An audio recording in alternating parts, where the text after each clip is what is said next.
శ్రీ విష్ణు సహస్రనామ స్తోత్రం 77వ శ్లోకం.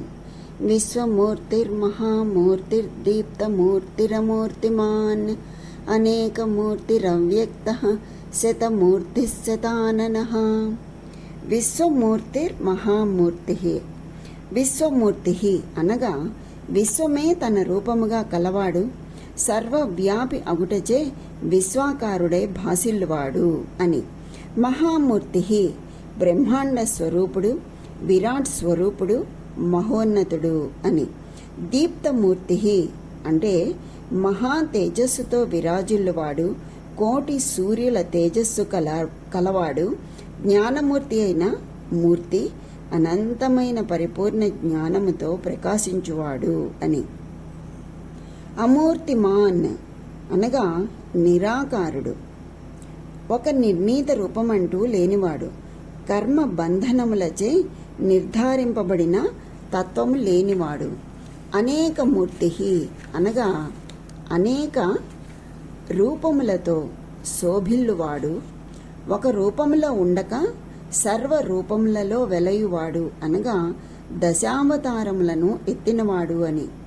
అవ్యక్త అనగా దృక్కోచరము కానివాడు, అదృశ్యుడు, అనేక రూపములలో ఉండటం వలన ఒకానొక నిర్ణీత రూపంలో కనిపించనివాడు అనగా ఇంద్రియములకు గోచరము కానివాడు అని.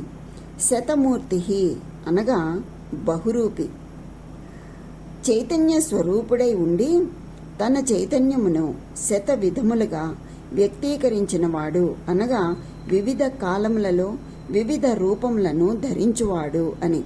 శతాననః అనగా విశ్వరూపమున అనేక ముఖములు కలవాడు, వివిధ స్వరూపములలో దర్శనమిచ్చువాడు అని.